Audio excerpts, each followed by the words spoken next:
Ramadan. Assalamu alaikum wa rahmatullahi wa barakatuh, and welcome to yet another year, another time, another week, another day of the Heritage Show with myself, Shakeel, Garda from Johannesburg, speaking to you not from the studio but from home today in the month of Ramadan, inspired by the work that people are doing across the globe to try and unite our ummah and unite mankind, in fact, around the issues that we find ourselves surrounded by and immersed in. And I say assalamu alaikum to all listeners and all at Salam Media as well. I am honored to join you guys once again as we fulfill a duty of bringing content and intriguing moments, discussions, and meaningful thoughts to the studios and to your listenership this month, inshallah. So this afternoon, we're speaking to Altaaf Adam and Nurain Saloojee of the PSA Youth League. That's the Palestinian Solidarity Alliance Youth League. And they are the young people among many people that are doing, fulfilling our communal duty, you can say, to bring light to the issue of the Palestinian struggle. And it's an honor to have both of you, not in the studio, but to be speaking to both of you this afternoon. And I hope that you are well. There's obviously an exciting reason why we are speaking to you, and we'll get to that a bit later on. But just by way of introduction, we're speaking to the chair and vice chairpersons of the Youth Alliance, or the Youth League of the Palestinian Solidarity Alliance. And for those who don't know, these are people that work behind the scenes to bring awareness to an issue that, fortunately for you and I, doesn't need any introduction. But for many South Africans who still remain on the fence or remain in the dark, the Palestinian struggle is something that people such as these individuals continue to devote their time to shed light on. So assalamu alaikum wa rahmatullahi wa barakatuh, and welcome to both of you to Salam Media this afternoon. Wa alaikum assalam wa rahmatullah. Jazakallah for having us today. Yes, it's a pleasure, and I really appreciate having both of you. So where are we at the moment? I don't know who wants to answer this, but it's been a couple of months now, and I know one can't speak about October being the beginning of anything really, but at least since then there is both an awakening of resistance and an awakening of human consciousness around this issue here in South Africa. Where are we at the moment in terms of what's currently taking place there? I know we'll be speaking to the people that are on the ground, connecting Al-Aqsa to South Africa and vice versa a bit later on. So I won't ask you to do that, but I will ask you for each of you a summary of where you believe things are standing with Palestine at the moment, and especially with South African solidarity with Palestine. Okay, so I think we've made some amazing strides, given the ICJ case that our government has taken as well. It's brought the issue of the Palestinian people to the forefront of South Africans' minds, and it's clearly showing us, those who stand in solidarity with the Palestinian people and recognize the plight and harsh reality that they face, and it's also showing us those that are sort of sitting on the fence and it's two sides, and those who actually support apartheid Israel. So that's where we currently see things are. What we are glad for, and this time around with the massacre, is that we're seeing a lot more people that are aware, that understand what is going on, and are beginning to realize that they need to take a stance against the injustices being caused in occupied Palestine. Nurain, I see that you also hoping to hone in there, so let's hear what you have to say. I just think that recently we've had a lot of support, but I think it needs to be more. We have to amplify. We cannot slow down. I think we have. It's been harder and harder to get people out and active, but I think we need to actually amplify our voices in, because what's happening is actually 1,000 times worse, and with what's happening with the starvation, and people are dying, and we are silent, and we're not as active as we should be. So I think there's a lot more we can do. So, I had this conversation at home the other day, and not to bring the dinner table to the studio, but how effective is it when we stand, for example, on a bridge in a busy Johannesburg street, to try and get passers-by to see flags that are being flown, or outside an embassy, or outside a consulate, or outside any building of such importance.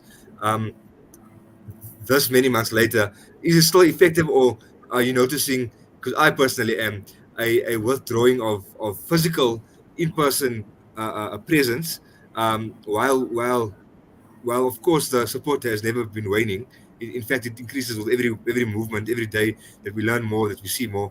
But being there in person, do you feel that there is definitely a withdrawing of people, and why would that be, if so? Yeah, no. So definitely, we are seeing people a drop in numbers physically for in support for events. But we're hoping this will change, and we're hoping for things that we need crowds for, where we need to apply pressure that people will come out. So definitely, we've seen the uptake and increase of awareness. But I think people are also very caught up in their own lives, and earning a livelihood. As we know, our own economic situation locally is not all that great. Um, so it is understandable that numbers do fall and do drop. But from time to time, we definitely need the support of South Africans to come out in their numbers for particular protests and events. Can I just So jump in here? yes, I sorry, yes, go for also it. wanted to add that sometimes maybe you might not be a big crowd, but you can be alone and you can still make a difference. You don't need to be so many, but you can maybe take a few of your friends, two or three of your friends, and stand on the side of the road and just try and um, have a message or put a poster and just keep it in people's minds wherever you are. So, yeah. Yeah, I suppose when that vehicle drives past, and whether they hoot in support or they zap sign in disgust for the solidarity movement, it's the conversation that happens afterwards, that when they're far from you, that is where the impact lies. And obviously, you guys aren't even able to hear that, and be privy to that conversation. But hopefully, whether it's a child in the family, or whether it's an older person that suddenly has a change of heart, maybe it'll strike a chord, and maybe it'll change the influence that they have in their, whether at corporate, in work, or at school, or in their places of prayer, and so on. So the message from you guys, I would then suppose, is that not to stop at all, but to refuel, and as much as petrol is expensive, to fill our tanks with more support for Palestine. Um, it is Human Rights a month, and I see that you guys have placed a spotlight on that as well. And I think that it's quite important, because often, being Ramadan, we tend then to forget about the other maybe days and public holidays that surround it. When I don't think of any, I mean, of all public holidays that we have, this might be the most appropriate one to tie in with the theme of Ramadan, and with the many struggles and the wars and the battles that were fought while people were fasting, while our pious predecessors were fasting the month of Ramadan. So, drawing parallels, as Altaaf said, between what we are currently going through, whether it's electricity cuts, whether it's education crises, whether it's water shortages, whether it's crime, and the economy as a whole, drawing parallels between that, as a country that I wouldn't say survived apartheid, but is still trying to survive the effects of apartheid, with the country that's currently going through that. What have you guys you know come across, and come together to plan this month for, um, not only Ramadan, but also Human Rights Month, in terms of sharing that awareness, and hopefully bringing those crowds back from slumber, and from social distancing and isolation, to be together again. Okay. Okay, so to answer the question is, in short, we're planning an event on the 21st of March, which is a massive iftar to bring people together. For many Muslims, Ramadan places a spotlight on human rights, on the impoverished. So there's a lot of charity and events happening during this period of time. and we are connecting that with our past as South Africans, what we've been through. And through the massive Iftar, we're hoping people will come out, and it's about awareness of the plight of the Palestinian people. It's not a feast as many people would perhaps assume that it's sort of party and things, but no, it's to bring the community together. It's to bring people together. And I mean, from an Islamic perspective, we know that the Prophet says that if one part of the ummah is like a body. If one part hurts, the rest of it is affected. And we do want to show our solidarity with the people of Palestine through this event. And I think it's very heartbreaking right now. Like Nurain pointed out earlier, people are starving in a time where we've got 13 hours to fast with no food or water. They're going on for days without any means. I mean, the pictures coming out now of people resorting to eating grass and the likes is just completely heartbreaking. Yeah, so we're gonna take a 5 minute break, and when we come back, we'll ask you guys a few more questions about the logistics. I know that your team has been hard at work. Also, it was quite interesting for me that Ramadan just started, and then there was already a poster for an event, and then I realized that it had to be that way because people have busy schedules, and obviously that weekend in particular is coinciding with the with Human Rights Day. So one can't obviously let that slip by.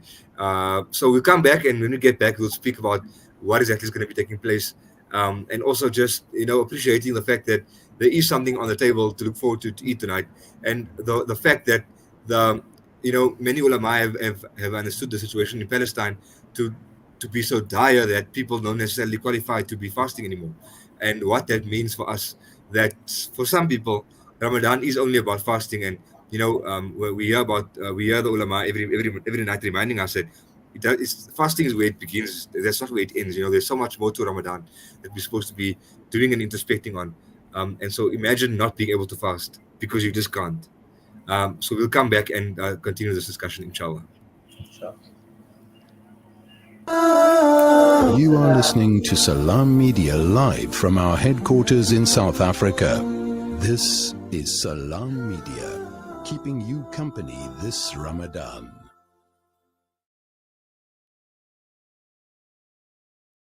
Welcome, O Ramadan. You are honored, O month of the Quran. It is Ramadan. O one who sleeps, stand up and declare the oneness of Allah, the oneness of Allah. O one who fasts, stand up in prayer at night, and Allah will forgive. Allah will forgive. Welcome, O Ramadan. You are honored, O month of the Quran. It is Ramadan. Oh, you who believe, give charity for the pleasure of Allah, the pleasure of Allah. Oh, you who believe, read the Quran every night of Ramadan, night of Ramadan. Welcome, O Ramadan. You are honored, O month of the Quran. It is Ramadan. Oh, you who believe, look out for the night, most blessed of all nights, most blessed of all nights. Oh, you who believe, take hold of this night and lament to Allah, lament to Allah. Welcome, O Ramadan. You are honored, O month of the Quran. It is Ramadan. Oh, you who believe at the end of Ramadan, don't weaken your iman. Don't weaken your iman. Oh, you who believe, give thanks to Allah for the month of Ramadan. The month of Ramadan. Welcome, O Ramadan. You are honored, O month of the Quran. It is Ramadan. It is Ramadan.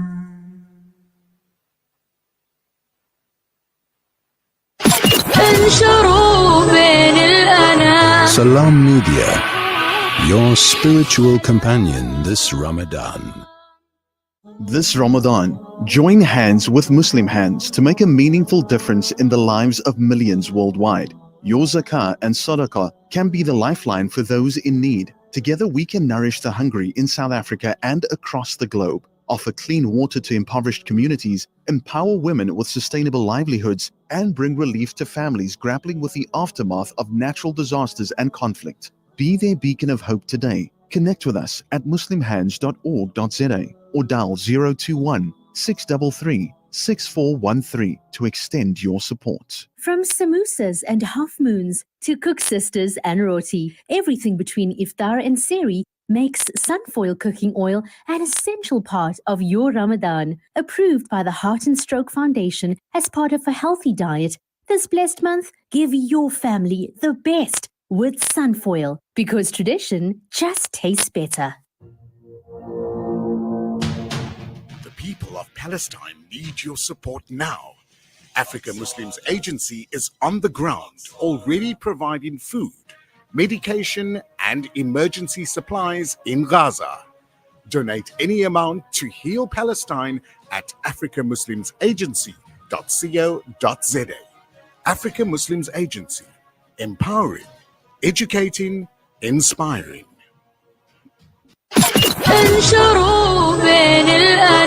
Salam Media, your spiritual companion this Ramadan. Assalamu alaikum wa rahmatullahi wa barakatuh, and we are back with the Heritage Show. So, heritage is something that speaks about what we inherit, what we gain from those who have left and departed, and what we take forward with us. And something that has been true for South Africans for decades, and if not longer, is this connection to the Palestinian solidarity movement and understanding the parallels between an apartheid state currently, an apartheid state that has failed, which is the South African apartheid regime. Although living in Johannesburg at this time and in South Africa at this time, and facing some of the challenges that we do, it's quite obvious that apartheid doesn't just go away. It doesn't just vanish in the air. And although Palestinians draw strength from our struggle, it's sometimes disheartening to let people know that, actually, it's not over, and it never really is over. And I almost said it's not over till the fat lady sings, but there is no fat lady, and the only person that's coming to save all of us is Allah subhanahu wa ta'ala, and our connection to Him that we gain through being together as a community, and in reflecting in the month of Ramadan, the ways in which we can reaffirm our intention to be connected to each other and to the struggle for a free Palestine and a free South Africa. Because quite frankly, with an election coming up soon, we as a community can't see that as separate from what it is to be a mosque goer during Ramadan, or someone that fasts and observes the month of Ramadan. So for the two of you that are now sitting together and planning an event, which by the way is very close to where I live, how do you hope that this will be impactful for those who attend? And I'm obviously hoping that this will be sent out to people as an invite as well, to say, listen, the two people that, amongst those who are behind this, have spoken to Salam Media, and this is why you should be there. So give us your 2 cents as to why we should be there, what we hope to gain from that, and what what the movement hopes to gain from this event. And yeah, moving forward, how we as a community could look back at that day as having been some type of moment during Ramadan that we spent. Nurain, you can take this one. I think I think the most important thing is to bring our community together and to keep in mind what is happening in Palestine and keep it in the forefront of the agenda, because, like we said, we need more to be consciously aware of what's going on. So I think just to bring people more aware of the issue, and also get firsthand, hear a story firsthand of how and what it means to be living in Palestine at the moment. And Altaaf, do you want to get it? Yeah, I think Nurain covers a lot of the points. Like you said, it's Heritage Day, and one of the things we take forward is the fighting spirit of our grandparents and great grandparents who fought the apartheid regime. So that is definitely something we take forward, and we know there's unity in community. So we want to definitely bring people together, and who knows what more can be achieved, both in South Africa, for ourselves, and for the Palestinian people. Yeah, so I think our community has a lot to gain from being together. I suppose it's only an hour before iftar time, so well by that time it might even be 45 minutes, because obviously time will have shifted a bit. And I hope that the weather's a bit better than currently is, because we're all melting. But all of Yeah. our small inconveniences are really nothing when compared with that of people in Palestine and many other parts of the world, which I will fail to mention. And so I would rather not mention any at this point in time. I'd like to ask the two of you just to send a shout out, a last minute request, plea to people to come through, and what they should have with them, what time they should arrive, where it is, etc., etc. And hopefully we've done our duty then to bring light to this issue, and also to bring unity and togetherness during the month of Ramadan at the juncture of Human Rights Day, and to continually remember the parallels between Human Rights Day in South Africa and the struggle in Palestine for a free Palestine. Okay, so the massive iftar will be happening at Emerentia Primary. It will start at 5:30 on Human Rights Day this Thursday. We have a guest speaker, Ahmed Gunaim, who will be joining us. So I think it will be very important if you all could come out to hear his story. We will be providing water and dates, but we ask that everyone please bring your own plate of food and share with everyone. It is open to anyone, so even if you are non-Muslim, you can join this event. And yes, I think that we've covered it all. Yeah, I think that's quite important that you mentioned, because some people haven't experienced an iftar in a congregation in this manner, and there is a certain level of communal spirit that people draw from that, especially in a time where we just come out of COVID. Okay, I can't say we just came out of COVID, but I mean things are only really normalizing now, and new people who are watching online, whose eyes on the globe, whose eyes on Islam in the world, would find perhaps some comfort in being together, and being in spirit with a community that's fast, such as this community in Emerentia, almost next weekend. Yeah, I wouldn't say next weekend, but you guys are turning it into a long weekend, so at least we have that to look forward to. So inshallah, we'll see all of you there. And if there are any questions, I suppose you guys, all of you can feel free to pose them to the PSA's Instagram pages, where you might get some more information, and allow us to all come together in spirit and find comfort in the disillusionment that we are in at the moment. I think, aside from adhering to the regulations of Ramadan, and the gatherings that come with that, like Tarawih and so on, I think moments like these also allow us to reflect in a different way. So, inshallah, we wish this event a success, and hope to hear from Ahmad again in future. I know we tried to have him in the studio, but he promises, hopefully, to come and join us in future. So I thank both of you for your time. and to the entire Palestinian Solidarity Alliance, the oldies and the Youth League, if I can say. We wish you guys all the best as you plan the logistics of the rest of this week coming, inshallah. Shukran for having us. Jazakallah for having us. And we hope to see you at the next iftar. Inshallah. Wassalamu alaikum wa rahmatullahi wa barakatuh. And that was the PSA Youth League. Hoping to see all of you at that event on Thursday at Imran Shah Primary School. The poster is now being shown, so please don't be a stranger. And if you are there, come and greet and let us build community in this month of Ramadan, inshallah. We're going to go for a break again.